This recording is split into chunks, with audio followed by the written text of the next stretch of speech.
Imagine a world where your every move, every decision, every whisper of ambition was filtered through the expectations of men. A world where spiritual devotion clashed with political machinations, and leadership meant navigating a treacherous sea of power, prejudice, and ancient traditions. In 770 AD, for a woman leading one of the most important institutions in the realm, this wasn't just a thought experiment, it was daily life. Are you ready to discover the shocking truths of what it meant to be an abbess in that distant, challenging time? Number 11. Patriarchal church structure. Picture this. The chill of early morning seeped into the stone walls of the scriptorium, where Abbess Hildegard usually found solace in the quiet scratching of quills on parchment. Today, however, her heart hammered with a different kind of rhythm. Bishop Odo was due for his annual visitation, and the rumors preceding his arrival were not encouraging. He was a stern man, a stickler for rules, and known for his suspicion of overly independent female monastic houses. Hildegard knew her convent, the Abbey of St. Thecla, was a beacon of learning and devotion. Her nuns were skilled copyists, gifted healers, and profoundly spiritual women. Yet none of that mattered to Bishop Odo if he decided her management, her very leadership, didn't perfectly align with his male-centric view of church order. This was the everyday reality for an abbess in 770. While she might wield immense power within the walls of her convent, overseeing hundreds of nuns, managing vast estates, and guiding spiritual lives, she ultimately operated under the heavy shadow of a deeply patriarchal church. The entire structure, from the local priests to the powerful archbishops, and ultimately the Pope in Rome, was exclusively male. Women could not be priests, they could not celebrate the Eucharist, they could not sit in church councils where doctrine was debated and decided. This wasn't just a social custom, it was canon law deeply ingrained in the very soul of the institution. Bishop Odo's visit wasn't just a friendly check-in. It was an official inspection, a scrutiny.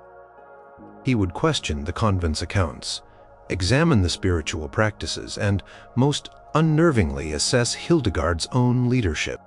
He had the authority to issue decrees, to demand changes, even to remove an abbess if he deemed her unfit or disobedient. Imagine the weight of that responsibility.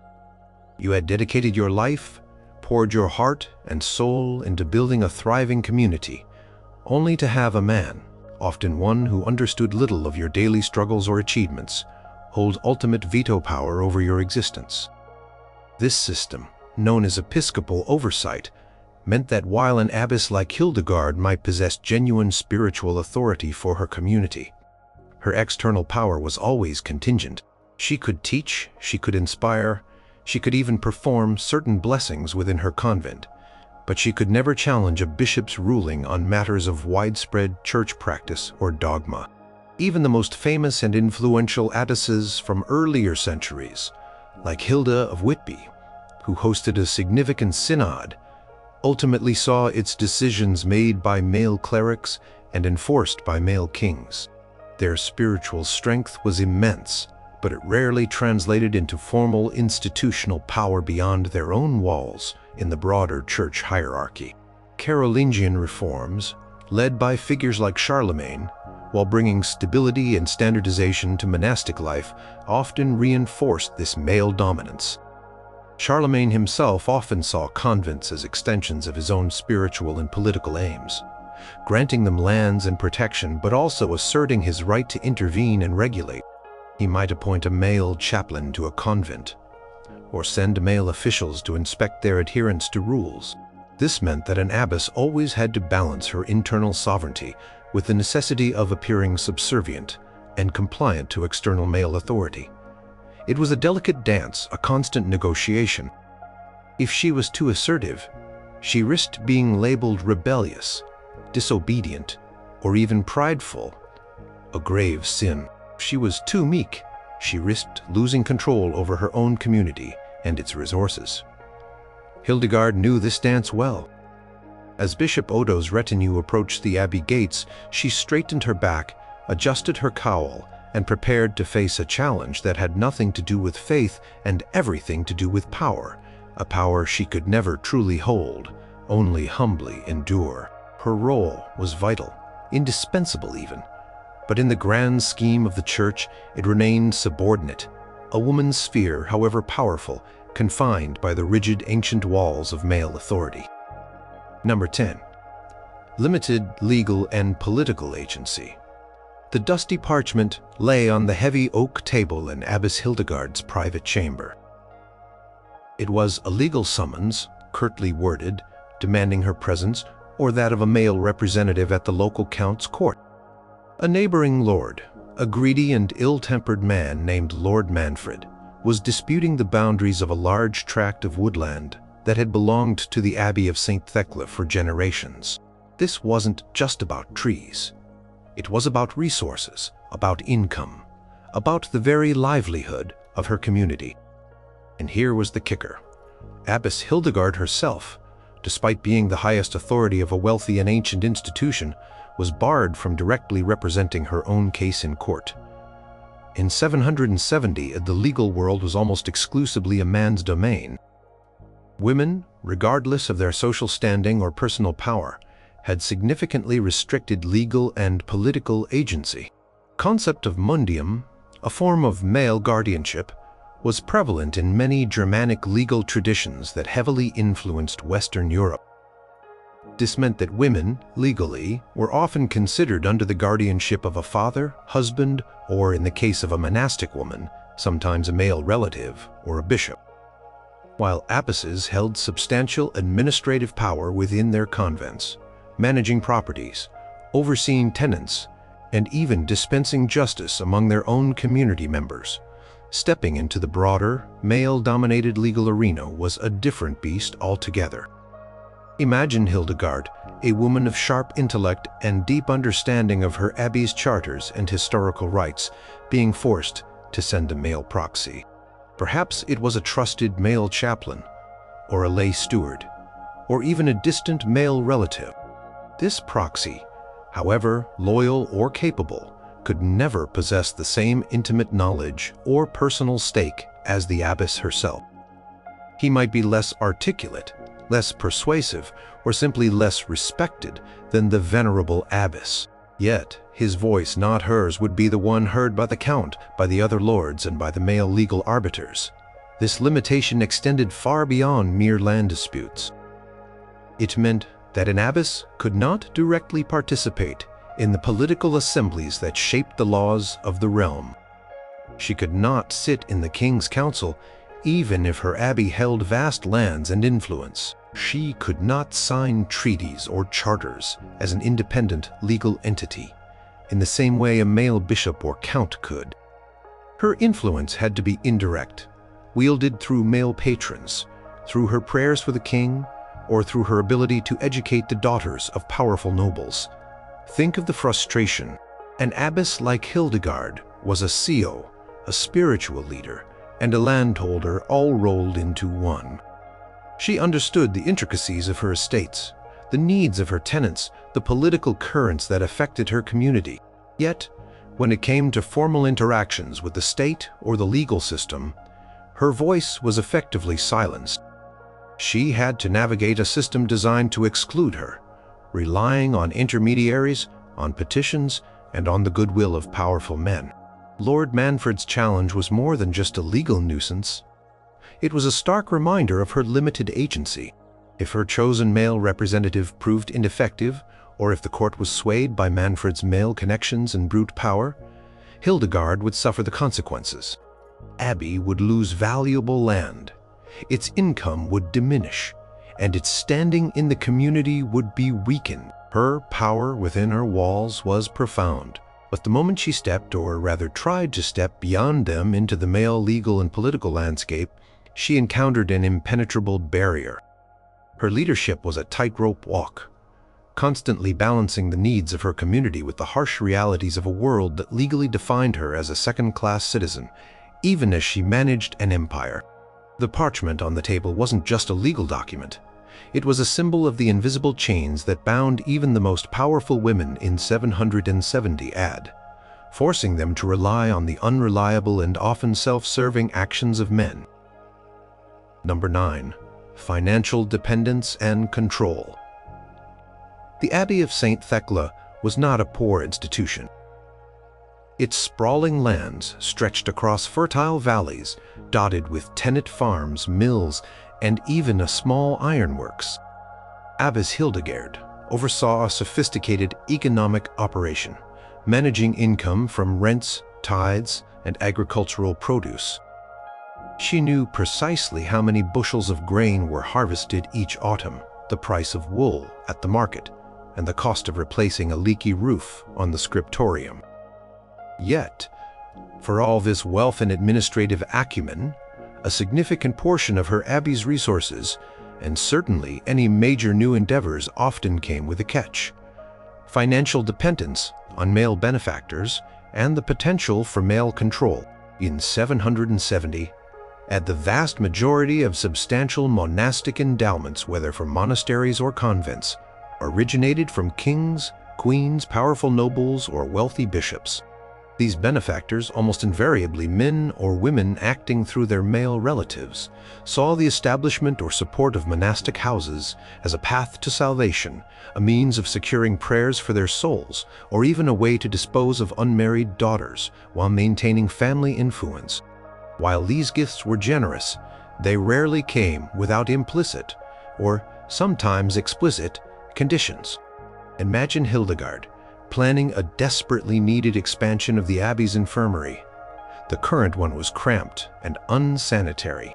She had carefully calculated the costs: stone, timber, skilled masons, and laborers. The abbey's regular income could cover some of it, but for a project of this scale she needed a substantial new donation. This meant approaching the powerful Count Roland, a major benefactor whose family had endowed the abbey centuries ago. Count Roland, while pious, was also shrewd. He might offer the funds, but perhaps he would also suggest that his elderly sister be admitted to the abbey without the usual dowry, or that the abbey pray specifically for his success in a looming skirmish with a rival lord, or even that he retain some oversight over the construction, sending his own trusted man to supervise. This wasn't just about managing money. It was about navigating relationships. Abbesses had to be astute diplomats, balancing their needs with the expectations of their male patrons. A king might grant a huge tract of land, but then expect the abbess to house his widowed sister, or to pray for the success of his army, or to ensure that the abbess she chose next was acceptable to him. If the abbey became too wealthy or too independent, a secular ruler might even try to reclaim its lands, citing some ancient right or alleging misuse of funds. Furthermore, major financial transactions, especially those involving land sales or large purchases, often required male approval or attestation. The legal system, as mentioned before, limited a woman's direct agency. So, if Abbess Hildegard wanted to sell a remote pasture to raise funds for the infirmary, she might need the bishop's permission, or the consent of her family's male head, or even the king's charter. These approvals could be slow, involve fees, and open the door for unwanted scrutiny or interference. Constant need to manage the abbey's finances while also being dependent on male largesse meant that an abbess could never truly be an independent economic power. Her convent's prosperity was intertwined with the political and spiritual whims of powerful men. She had to be thankful for their generosity, but also wary of their potential control. It was a dynamic that kept even the wealthiest convents under a subtle form of male influence. Hildegard's dream of a new infirmary was noble, but its realization depended not just on her vision and administrative skill, but also on the willingness of a male count to open his coffers, and perhaps his demands. This continuous cycle of seeking, receiving, and managing resources from male sources was a quiet, pervasive challenge, shaping every aspect of an abbess's financial autonomy, and by extension, the destiny of her entire community. Number 8. Protection and security. A chilling wind howled through the narrow slits of the abbey walls, carrying with it the distant sound of trumpets, a jarring, unwelcome noise that sent a shiver down Abbess Hildegard's spine. Messengers had arrived at dawn, breathless and mud-splattered, with grim news. A renegade band of warriors, perhaps disgruntled former soldiers, perhaps common bandits emboldened by a weak local lord, was pillaging their way through the countryside, heading straight for the prosperous abbey of St. Thecla. Inside the convent, prayers filled the chapel, but fear tightened its grip on every heart. Hildegard knew that prayer alone, however fervent, would not deter a band of armed men seeking plunder. In 770, security was a constant, terrifying concern, especially for wealthy institutions like convents. There were no national armies to call upon, no centralized police forces. Protection largely relied on local lords, kings, or powerful bishops. And while these male protectors could be invaluable, their assistance rarely came without strings attached. An abbess had no personal army, no knights to command, and no military training. Her community, composed almost entirely of women and elderly or infirm men, like chaplains, was inherently vulnerable. Imagine Hildegard facing this crisis. Her first, most urgent thought would be to send an urgent plea to Count Roland, the same powerful nobleman she often approached for financial aid. He was the local lord, responsible for keeping the peace and defending his territory. But Count Roland was far away, perhaps preoccupied with his own feuds or a distant war. Even if he responded, his help might come too late. This immediate physical vulnerability was a profound challenge. An abbess could build strong walls, but walls could be breached. She could pray for divine intervention, but divine intervention often required human instruments. This reliance on male protection was a double-edged sword. While crucial for survival, it also underscored the abbess's lack of independent power. The protection could be conditional.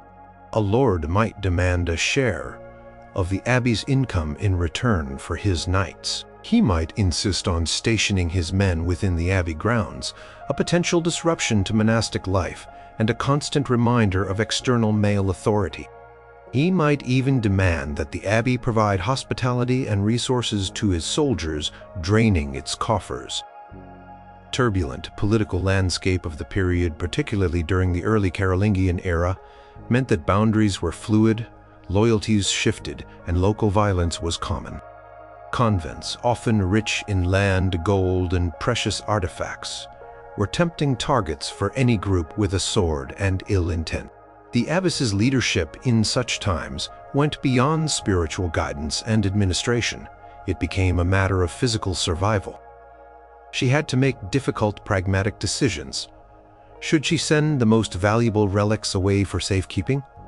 Should she attempt to ransom the abbey, or stand firm? Should she try to negotiate directly with the attackers? A risky proposition that most women would never undertake. Hildegard knew that the lives of her nuns, the sanctity of their sacred space, and the treasures amassed over centuries lay exposed. Her power within the convent felt immense, but in the face of brute male force, it dissolved into fragility. Her only recourse was to appeal to other powerful men, hoping their self-interest or piety would outweigh their political calculations. The sound of distant trumpets wasn't just a warning of danger. It was a harsh reminder that for all her spiritual strength and administrative skill, an abbess in 770 AD was ultimately dependent on male power for the very physical safety and existence of her community. Her vulnerability was not just personal, it was institutional, a stark truth woven into the very stone of her abbey. Number 7. Educational disparity. The flickering lamp cast long shadows across the illuminated manuscript that lay open before Sister Bridget. Her brow was furrowed in concentration, not just from the complex Latin grammar, but from a deeper yearning for knowledge. She was one of the brightest young nuns in the Abbey of St. Thecla, with a keen mind that devoured scripture, theological commentaries, and even some classical texts. Abbess Hildegard delighted in Brigid's intellectual curiosity, fostering a vibrant scriptorium and a well-stocked library. Yet, Hildegard also knew the unspoken limitations that would inevitably confront Brigid, simply because she was a woman. While many convents in 770, and especially those of noble foundation, were genuine centers of learning for women, the scope of their education, when compared to male monastic or cathedral schools, often showed a subtle yet significant disparity. Women in convents learned Latin, scripture, liturgy, and the arts of copying manuscripts. They were often highly literate, a rarity for most people in that era, and could even become skilled teachers themselves. However, the advanced theological debates, the deep philosophical inquiries, and access to the full breadth of classical literature were predominantly, almost exclusively, the domain of male scholars. Imagine the frustration. A brilliant mind like Brigid's, capable of engaging with complex ideas, might never have the opportunity to study the intricacies of Aristotelian logic, or delve into the complete works of Roman historians and Greek philosophers, or participate in the burgeoning intellectual movements of the Carolingian Renaissance. These intellectual currents, often centered around male court schools and male monasteries like Fulda or Tours, were where the greatest scholars of the age, men like Alcuin of York, exchanged ideas and shaped the intellectual landscape. An abbess like Hildegard could provide an excellent education within her walls, cultivating a rich intellectual environment for her nuns. She could teach them to read, to write, to understand the scriptures deeply, and even to compose hymns. But she could not send them to the male-dominated centers of higher learning. She could not invite male scholars to reside permanently in her convent to teach advanced subjects, as this would violate the rules of enclosure and potentially invite scandal. The best she could hope for was to acquire copies of the latest scholarly works for her library, or perhaps convince a visiting bishop's chaplain to offer a few lessons. This educational disparity wasn't about a lack of intellectual capacity in women, it was about systemic barriers. Society and the Church largely believed that women's intellectual pursuits should be focused on piety, domestic management, even for a convent, and spiritual purity, not on abstract philosophy or direct engagement in theological polemics. Women's minds were considered too fragile or emotional for such weighty matters. Consequence for an abbess like Hildegard was a subtle limitation on her own intellectual growth and the intellectual potential of her community. While she might be a wise and learned woman, she was effectively cut off from the vibrant, male-dominated intellectual networks that were shaping the future of European thought. Her knowledge was often acquired through solitary study, through the acquisition of texts, rather than through direct, challenging intellectual exchange with the leading thinkers of her day. This meant that while convents were vital repositories of learning and literacy for women, they rarely became grounding centers of new knowledge or theological innovation in the same way male monasteries could. The brightest female minds, like Sister Brigid, would therefore often find their intellectual horizons gently, yet firmly, curtailed by the prevailing male attitudes towards women's education. Number 6. Theological debates and doctrine. The air in the chapter house of the Abbey of St. Thecla was thick with the scent of beeswax candles and old parchment as Abbess Hildegard concluded her homily. She had just spoken passionately about the nature of Christ, drawing on the wisdom of the early church fathers and her own deep spiritual insight. Her nuns listened intently, their minds engaged, their faith strengthened. Yet, as the session concluded and the nuns dispersed, a familiar, unsettling thought lingered in Hildegard's mind. No matter how profound her understanding, no matter how incheckal her interpretations, her voice would never be heard in the grand official theological debates that shaped the very doctrine of the Church. In 770, as had been the case for centuries and would continue to be for many more, the formal theological discourse of the Church was an exclusively male domain. Ecumenical councils, synods, and the discussions that led to the formulation of dogma were composed solely of bishops, abbots, and other male clerics. Women, regardless of their spiritual standing, learning, or wisdom, were not considered capable of holding such magisterial authority. They were to be recipients of doctrine, not contributors to its creation. Imagine the ongoing debates of the time, such as the lingering controversy surrounding iconoclasm in the Byzantine East, or the nuances of the filioque clause, which would later become a major point of contention between East and West. These were weighty matters, shaping the very understanding of God and salvation. Abbesses like Hildegard, learned and devout, would read about these debates in letters or texts arriving from distant lands, perhaps discuss them within their own community, and certainly follow the pronouncements that emerged. But they would never be invited to offer their perspectives, to challenge an interpretation, or to contribute to the official pronouncements. Their spiritual authority was pastoral and local, confined to the guidance of their nuns and the spiritual health of their immediate community. It was not doctrinal or magisterial. This wasn't just an exclusion from a meeting. It was an exclusion from the very intellectual and spiritual engine of the Church. Prevailing view was that women were inherently less rational, more susceptible to emotional sway, and therefore unsuitable for the rigorous abstract reasoning required for theological formulation. This prejudice, deeply ingrained in medieval society, meant that even if an abbess possessed the intellectual prowess of the greatest male theologians of her time, her insights would remain confined to her convent walls. Unheard and unacknowledged by the broader Church, the implications for an abbess were significant. She was expected to teach and uphold the established doctrine, but she had no hand in its shaping. If a new interpretation emerged that she found problematic, or if she believed her community had a unique insight to offer, she had no formal channel to express it to the wider hierarchy. Her spiritual wisdom was valued for guiding individual souls, but not for guiding the universal Church. This constant exclusion from theological authority was a subtle yet pervasive challenge. It meant that while an abbess might be a spiritual giant within her own community, revered for her holiness and wisdom, she was simultaneously rendered a spiritual minor on the larger stage of the Church. She could lead hundreds, inspire thousands, but she could not stand alongside the male bishops and abbots at a council to define the very tenets of faith. Hildegard's knowledge of Scripture and her spiritual depth were immense, but they were destined to remain largely within the cloister, a quiet, powerful light that, in the grand scheme of theological discourse, remained perpetually unseen and unheard by the dominant male voices of her time. Number 5. Maintaining discipline and morality within the convent.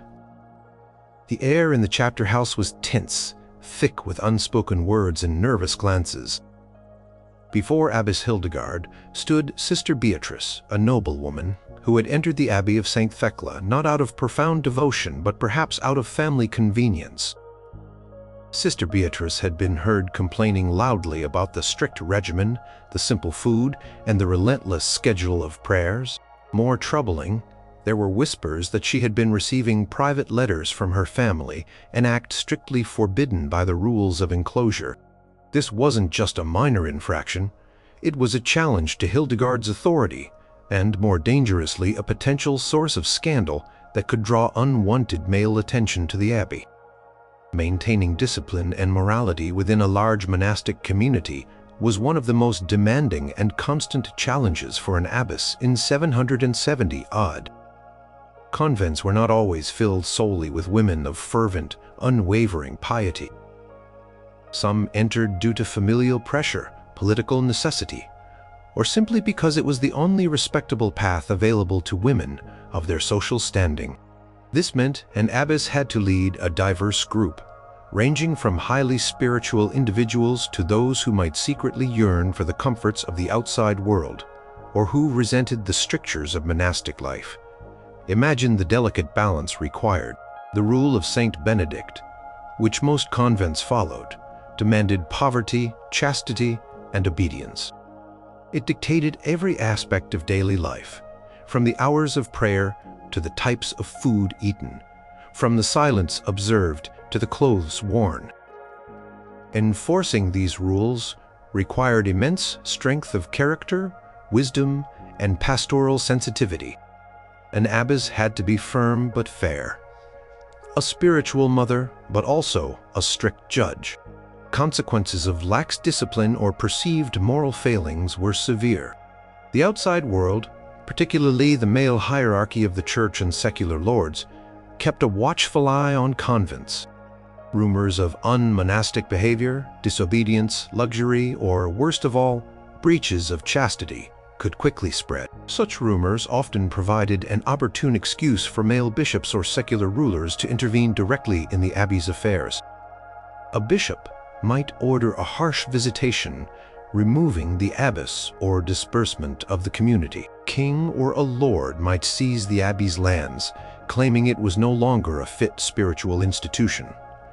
Abbess Hildegard knew this threat intimately. A scandal involving Sister Beatrice, however minor, could be blown out of proportion. It could tarnish the abbey's reputation, attract unwanted scrutiny, and undermine Hildegard's authority. She had to ensure that the rules were not only followed, but that the community was seen to be following them. This meant dealing with internal conflicts, managing personalities, and setting an unimpeachable example herself. It also meant a constant vigilance against external perceptions. The challenge was not just about spiritual guidance. It was about protecting the very existence and autonomy of her community. Every act of disobedience, every whisper of impropriety, was a crack in the wall that could invite male intervention. An abbess had to be a master of internal governance, a spiritual leader, and a formidable administrator, all while under the constant shadow of external judgment. She had to maintain order, piety, and the illusion of perfect harmony, knowing that any slip could be used as an excuse by a male bishop or lord to assert his power over her and her beloved Abbey of St. Thecla. Her role was a relentless tightrope walk, with the reputation and security of hundreds of women hanging in the balance. Number 4. Relations with secular rulers and nobility. The clatter of hooves echoed through the ancient courtyard of the Abbey of St. Thecla, followed by the boisterous shouts of men. King Charles himself, accompanied by a glittering retinue of nobles and knights, was paying a surprise visit. Abbess Hildegard, maintaining an outward calm, directed her seneschal to prepare the finest hospitality, while her mind raced. Such visits were a mix of honor and immense challenge. King Charles was her abbey's most powerful patron, but also a formidable and demanding ruler. Navigating these relationships required immense political skill, a blend of deference and quiet assertion, for the very survival and prosperity of her community depended on it. In 770, convents were not isolated spiritual retreats. They were integral parts of the social, political, and economic landscape. Kings and powerful nobles viewed them as vital institutions, places for their unmarried or widowed female relatives, sources of prayer for their souls and their kingdoms, centers of learning for their daughters, and sometimes even as strategic land holdings or sources of hospitality during travels. This intertwined relationship meant that abbesses were constantly engaging with secular rulers and the powerful nobility, mostly men who held the reins of political and military power. Imagine the intricate dance Hildegard had to perform. When King Charles arrived, she had to show him utmost respect, offer lavish hospitality, which cost the abbey resources, and listen attentively to his pronouncements. He might demand special prayers for his military campaigns, or ask for the abbey to provide lodging for a large contingent of his army, or even suggest that his own distant relative, perhaps not the most pious woman, be admitted to the community. Each request, however seemingly benign, carried weight and potential implications for the abbey's autonomy and resources. The challenge lay in balancing the need for royal or noble patronage with the imperative to protect the convent's independence and its spiritual mission. If an abbess refused a powerful noble's request, she risked alienating a crucial protector, potentially losing financial support or even inviting direct interference. If she conceded too much, she risked compromising the monastic rules, depleting her resources, or turning her convent into a mere political tool. Many abbesses were themselves from noble or even royal families, which could provide a valuable connection but also meant they were deeply embedded in the complex web of aristocratic alliances and feuds. The family of a powerful abbess might expect certain favors or try to use the abbey's influence for their own ends. Abbess Hildegard, for example, had to navigate the expectations of her own prominent family while upholding her duties to the monastic order. Carolingian kings, like Charles, increasingly asserted their authority over the church, including convents. They might issue royal charters granting privileges, but they also expected loyalty and obedience. They could influence the appointment of abbesses, send officials to inspect convents, and even divert monastic resources for their own purposes. So, when King Charles dined in the abbey's refectory, Abbess Hildegard wasn't just a spiritual leader. She was a diplomat, a politician, and a protector of her people. She had to be acutely aware of power dynamics, subtle hints, and unwritten rules. She had to project an image of piety and obedience, while quietly defending her abbey's rights and autonomy. Her success in this delicate, often treacherous relationship with powerful men determined whether her community flourished under royal favor or struggled under indifference or even hostility. King's visit was a reminder that for an abbess, leadership extended far beyond the spiritual. It demanded constant, skillful negotiation with the male rulers of the world. Number 3. Succession and election challenges. The death of the previous abbess, a venerable woman named Mother Agnes, had plunged the Abbey of St. Thecla into a period of solemn mourning, but also intense, hushed anticipation. It was a sacred process guided by the rule of Saint Benedict, which dictated that the community should choose the one whom all, with one mind, in the fear of God or even a part, however small, of the community, elect with sounder judgment. Yet, Abbess Hildegard, then just a senior nun, knew that this seemingly internal spiritual process was often a battleground for external male interference. In 770, at the election of an abbess, though technically the right of the monastic community, was frequently subject to heavy influence if not outright control by male authorities. Bishops often claimed the right to confirm the election, and sometimes even to nominate candidates. Secular rulers, particularly kings and powerful lords, also saw monastic appointments as opportunities to extend their patronage, consolidate their power, or place loyal individuals in charge of wealthy institution. Imagine the scene during such an election. While the nuns gathered in the chapter house, debating and praying for divine guidance, outside forces were at play. A messenger might arrive from the local bishop, subtly, or not so subtly, suggesting his preferred candidate. A letter might come from the king expressing his hope that a certain noblewoman, perhaps a relative, would be chosen. These weren't mere suggestions. They were powerful pressures that an abbess-to-be or the nuns themselves could ignore only at great peril. The motivation for this male interference was often a mix of piety and pragmatism. A bishop might genuinely believe his candidate was more spiritually sound or better equipped to manage the convent according to his vision of monastic discipline. King might see a wealthy abbey as a strategic asset, and placing a loyal abbess there meant controlling its resources, its political influence, and even its prayers for his reign. Sometimes, a powerful family would push for one of their own daughters or relatives to become abbess, ensuring that the abbey's considerable wealth and prestige remained within their dynastic control. This made the succession process for an abbess incredibly fraught. The nuns might genuinely wish to choose the most devout or administratively capable among them, but they had to weigh that desire against the potential wrath of a powerful bishop or king. If they chose someone unacceptable to these male powers, the election might be nullified. The abbey could face sanctions, lose its lands, or even have the king's favored candidate imposed by force. Hildegard remembered the tension of her own election. Community had initially favored a quiet, scholarly nun, Sister Eleonora. The local bishop had made it known that he preferred Hildegard, known for her strong administrative skills and her family's good connections to the court.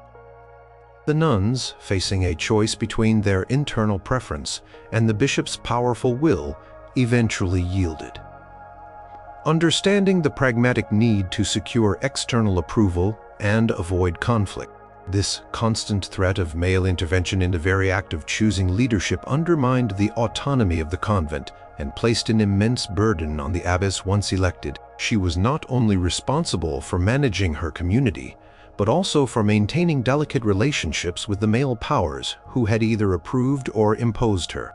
Her legitimacy, in a sense, always relied on external male validation, a continuous reminder that even her internal authority was contingent on the men who shaped the world outside her walls. Number 2. Reputation and scandal. The whispers began subtly, like a cold draft snaking through the cloister. At first, they were just hushed tones in the refectory, then bolder conjectures in the common room. "Sister Agatha," someone murmured, "she spends too much time with her old father who visits too often for just spiritual guidance." Or, "Have you noticed the fine silk sent to Sister Ursula from her brother? Far too worldly for a nun." Abbess Hildegard heard these rumors and felt a familiar dread coil in her stomach. Even a hint of scandal, real or imagined, was a dangerous thing for her Abbey of St. Thecla in 770 AD. Convents, despite their sacred purpose, were under constant scrutiny from the male-dominated society and church hierarchy. Any perceived moral failing, any breach of monastic discipline, especially regarding chastity or poverty, could quickly escalate into a full-blown scandal. And a scandal was not just a blow to the abbey's spiritual standing. It was an open invitation for male authorities to intervene, to assert control, and potentially to strip the abbess of her power or even dismantle the community. Imagine the impossible tightrope an abbess had to walk. She was responsible for the moral conduct of every single nun in her community, sometimes hundreds of women. Even if 99% of her nuns were devout and exemplary, the actions of one or two could bring down the wrath of the church. The standards applied to convents were often higher than those for male monasteries, and the consequences for women were arguably more severe. A male monk might be disciplined for an infraction, but a female nun was seen to embody the honor of her family and the purity of her institution. Any hint of sexual impropriety was particularly devastating, not just for the individual, but for the entire community's reputation. Bishops, as part of their episcopal oversight, had the right to conduct visitations. These were often prompted by reports or rumors of lax discipline, moral failings, or mismanagement. If a bishop arrived on an official visitation, his findings could lead to dire consequences: the removal of the abbess, the imposition of stricter rules, the relocation of the convent's resources, or in extreme cases, the dissolution of the community and the transfer of its assets. Secular rulers, too, were quick to use scandal as an excuse to intervene, especially if a wealthy convent had become a tempting target. Hildegard knew that managing perceptions was almost as important as managing reality. She had to ensure that her nuns not only lived a life of strict adherence to the rule, but that they also appeared to do so. This meant strict enforcement of enclosure, careful management of visitors, and swift, discreet handling of any internal disciplinary issues. The whispers about Sister Agatha and Sister Ursula were a threat not just to those individuals, but to the entire convent. Hildegard had to investigate, to counsel, to discipline if necessary, and to ensure that the whispers did not reach the ears of Bishop Odo or Count Roland. The societal double standard was particularly harsh. Powerful male lord or cleric might engage in morally dubious behavior with little consequence, but a female religious leader was held to an impossibly high standard of purity and conduct. Her power and legitimacy rested significantly on her unblemished reputation and that of her community. This meant that an abbess lived under a perpetual cloud of potential scrutiny, constantly guarding against not just actual transgressions, but also the mere appearance of them. The challenge of maintaining a spotless reputation in a world eager to find fault was an exhausting, unending burden for an abbess in 770 odd, for a scandal could unravel decades of careful work and spiritual dedication. Number 1. Spiritual authority, Phi S. Practical power. The morning light streamed through the chapel windows, illuminating the faces of hundreds of nuns, their voices rising in a single harmonious chant.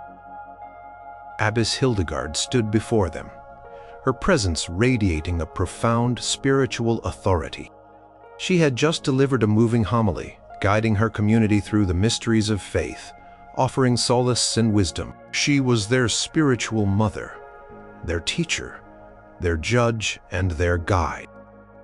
Within these sacred walls, her word was law, her wisdom requestioned, her authority unquestioned.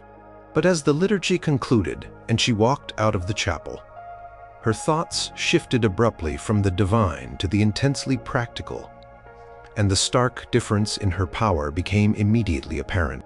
This was the ultimate, overarching challenge for an abbess in 770 at the profound disjunction between her immense spiritual authority within her convent and her severely limited practical, external power in a man's world. Inside the Abbey of St. Thecla, Hildegard was supreme. She presided over spiritual life, managed vast estates, educated the daughters of nobles, and even administered justice for her tenants. She commanded respect, obedience, and reverence from hundreds of women and numerous lay staff. Her internal realm was her kingdom, guided by spiritual principles and administered with formidable skill. The moment she stepped, metaphorically or literally, beyond her cloister walls, her power diminished dramatically. She could not personally represent her abbey in a legal court. She could not sit in a royal council to debate matters of state or church law. She could not levy an army to defend her lands. Her financial decisions, particularly large ones, might require male approval. Her very appointment as abbess often hinged on the consent or influence of male bishops or secular rulers. Imagine Abbess Hildegard having just led a spiritual retreat, now having to negotiate with a male foreman about the insufficient timber delivered for a new building, or petitioning a male bishop for a new chaplain, or pleading with a male count to return lands unlawfully seized. In these external interactions, she was often seen not as a powerful leader in her own right, but as a woman, subject to male guardianship, operating under male authority, and reliant on male patronage. Her wisdom might be respected, her piety admired, but her practical power was always contingent and subordinate. This wasn't just an inconvenience, it was a constant, fundamental hurdle. Her spiritual authority was potent and good for her community, but it rarely translated into tangible political or legal leverage in the wider world. She could inspire and guide souls, but she needed male permission to build a new wing for her infirmary. She could interpret scripture with profound insight, but she had no voice in church councils where dogma was forged. She could manage an entire economic enterprise, but a male lord could easily challenge her land rights. The abbess, therefore, was a leader trapped in a paradox. She held immense power over her own spiritual and administrative domain, a testament to her capabilities and the importance of female monasticism. Yet the external world, dominated by male hierarchies of power, consistently undermined her practical agency. Her leadership was a constant act of navigation, of balancing the demands of her internal spiritual calling with the harsh realities of external male control. The gap between her profound spiritual authority and her restricted practical power was the silent, defining challenge that shaped every decision, every negotiation, and every moment of an abbess's extraordinary, yet profoundly limited life in 770.